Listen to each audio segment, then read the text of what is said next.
Belakangan ini semakin banyak perusahaan yang melakukan layoff. Sehingga wajar banget kalau kita ngerasa insecure dan takut kena layoff. Sayangnya, keputusan layoff di luar wewenang kita. Maka dari itu, mendingan kita fokus sama apa yang bisa kita lakukan sehingga kalau amit-amit kita kena layoff, kita bisa lebih siap. Di video ini, gue akan jelasin tentang 6 tips yang bisa lo lakukan supaya lo siap kalau amit-amit lo kena layoff.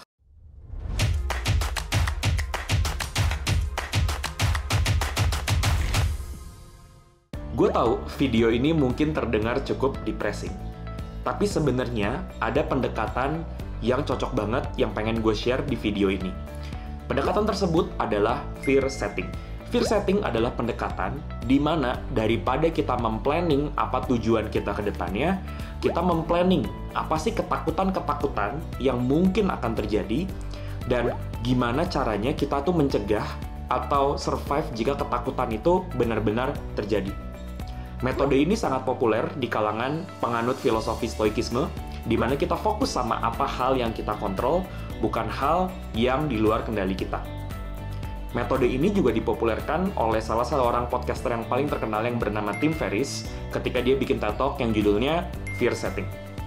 Nah, yuk kita coba implementasi metodologi fear setting ini terhadap konteks untuk mempersiapkan kita untuk kena layoff.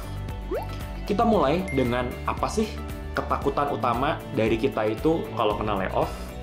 Ketakutan yang pertama adalah kita takut nggak punya uang. Wajar banget karena ketika kita di layoff, kita jadi kehilangan sumber pemasukan. Dan kalau kita lagi ada pengeluaran yang rutin, misalnya kita harus bayar utang, atau kita lagi punya KPR, atau kita buat bayar biaya hidup sehari-hari, gimana dong cara kita dapetin uang tersebut? Sangat lumrah, dan untuk mencegah ketakutan itu terjadi adalah dengan kita disiplin secara finansial. Kalau lo tipe orang yang kesulitan buat menabung, jadiin ini motivasi buat lo lebih rajin menabung. Ada 2 cara untuk menggunakannya. Cara pertama adalah lo menakut-nakuti diri lo sendiri dengan bilang kayak, oke, gue harus nabung karena kalau gue di layoff, gue nggak mau susah. Tapi ada pendekatan yang sedikit lebih berbeda dan buat gue lebih menyenangkan. Yaitu adalah bayangin seberapa rileksnya lo nanti ketika amit-amit lo kena layoff, tapi lo siap. Karena lo punya tabungan dan lo punya dana darurat yang siap buat dipakai ketika dibutuhkan. Jadi jadiin itu motivasi supaya lo bisa lebih konsisten lagi buat nabung, lebih hemat lagi dalam spending, lebih mempelajari lagi instrumen-instrumen investasi, terutama yang akan membantu lo ketika menghadapi layoff. Ketakutan yang kedua adalah takut nggak dapat pekerjaan lagi. Untuk mengatasi ketakutan ini, ada 2 tips yang bisa lo coba. Tips yang pertama adalah untuk invest di highly valuable skills. Kebetulan banget, baru-baru ini Coursera itu merilis sebuah artikel yang ngelis apa aja sih skill-skill yang highly valuable, yang kalau lo punya skill ini, nggak akan susah deh buat lo untuk mendapatkan pekerjaan lagi. Skill-skill tersebut contohnya adalah data analysis, software development, user experience, web development, project management, account management, dan content creation dan management. Nah, coba deh kembangin skill lo di hal-hal seperti ini. Saat ini udah makin gampang buat belajar hal-hal tersebut. Lo bisa nonton aja videonya secara gratis di YouTube, baca artikel, atau kalau misalnya lo kebetulan punya budget, lo bisa ikut webinar untuk mempelajari skill-skill tersebut. Jadi ketika nanti lo kena layoff, lo nggak perlu takut karena lo punya backup skills yang selalu bisa lo jual ketika lo butuh untuk tiba-tiba mencari pekerjaan. Tapi punya skill aja nggak cukup. Karena kalau misalnya orang itu nggak tahu keberadaan kita, akan susah buat kita untuk menangkap opportunity tersebut. Makanya ada tips yang berikutnya, yaitu adalah bangun network di dalam dan di luar perusahaan. Bangun network di dalam perusahaan akan ngebantu. Biarpun kita kena layoff, tapi kalau misalnya kita memiliki reputasi yang bagus, akan lebih banyak orang-orang di dalam perusahaan yang lebih likely untuk merekomendasikan kita kepada teman-teman mereka di perusahaan lain. Sementara itu, kita juga sebaiknya mulai membangun relasi terhadap dunia luar, even ketika pekerjaan kita itu masih aman. Biasanya yang gue lakukan adalah pertama, melakukan interview biarpun kita nggak benar-benar lagi cari pekerjaan. Karena sebenarnya momen yang paling pas buat kita mulai interview di perusahaan lain adalah ketika kita nggak cari pekerjaan. Di momen ini kita bisa benar-benar jujur sama diri kita sendiri, jujur sama orang yang merekrut kita, dan kita benar-benar bisa fokus sama kepo dan cari tahu ada peluang apa lagi sih di luar sana dan seberapa besar value kita di market.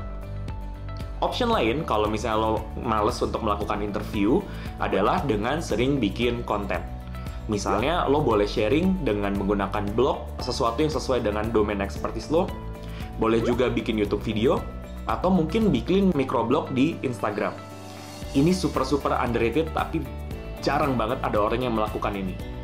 Sehingga kalau lo melakukan ini akan gampang deh nanti lo terkonek dengan orang-orang yang membutuhkan expertise lo kalau amit-amit lo kena layoff. Ketakutan yang ketiga adalah lebih ketakutan secara mental. Karena mungkin lo takut lo akan merasa terpukul dan ngerasa down kalau di layoff. Ada 3 tips yang bisa gue sarankan di sini. Tips yang pertama adalah jaga kesehatan. Kesehatan di sini yang gue maksud adalah kesehatan fisik maupun kesehatan mental. Kenapa sih gue mulai dengan kesehatan? Karena sejujurnya, kalau bahkan kita lagi nggak sehat, akan susah kita mau ngelakuin apapun itu ketika nanti kita di layoff. Kalau lo saat ini masih kesulitan buat membangun kebiasaan berolahraga, lo boleh tonton video gue yang satu ini, di mana gue menggunakan prinsip dari buku Atomic Habit untuk membangun kebiasaan berolahraga. Lo juga boleh lihat video ini di mana gue mengajarkan tentang journaling. Karena journaling adalah tools yang sangat ngebantu gue untuk memaintain supaya gue itu tidak burnout ketika di dalam pekerjaan sehari-hari. Karena kalau kita lagi nggak sehat dan kita burnout ketika kita di layoff, akan susah banget buat kita untuk bangkit dan mencari peluang baru. Tips yang berikutnya adalah punya side hustle. Kalau side hustle lo itu juga sudah menghasilkan uang, itu bener-bener combo banget. Karena nggak cuma lo punya rumah baru atau rumah sementara sebelum lo menemukan pekerjaan selanjutnya, lo juga ternyata punya sebuah sumber penghasilan.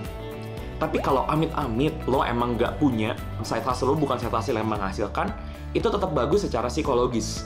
Karena seenggaknya lo punya nih momen-momen transit sebelum lo nanti mencari pekerjaan baru. Tips yang keenam adalah memiliki kepercayaan diri that things gonna be okay. Gue pernah mengalami PHK dan waktu itu gue ngerasa devastated. Itu terjadi karena gue terlalu banyak mengalokasikan atau mengaitkan nilai diri gue terhadap pekerjaan gue. Sedangkan setelah gue mengalami PHK, gue menjadi semakin sadar bahwa gue dan pekerjaan gue adalah 2 hal yang berbeda. Jadi kalau misalnya gue nggak doing well di pekerjaan gue, ya itu wajar-wajar aja karena pekerjaan itu come and go. Sedangkan nilai diri gue tidak ditentukan dari seberapa bagus pekerjaan gue. Gue tahu ini konsep yang mungkin nggak langsung gampang buat diterima, tapi semakin cepat lo menginternalisasi hal tersebut, semakin lo tidak akan terdampak segitunya ketika lo nanti mengalami layoff. Kalaupun lo harus mengalami layoff, lo juga akan sadar bahwa segalanya akan baik-baik aja, karena toh kalau lo inget-inget lagi hal berat yang pernah lo alamin di hidup ini, lo akhirnya bisa juga kan keluar dari hal berat tersebut dan comeback stronger.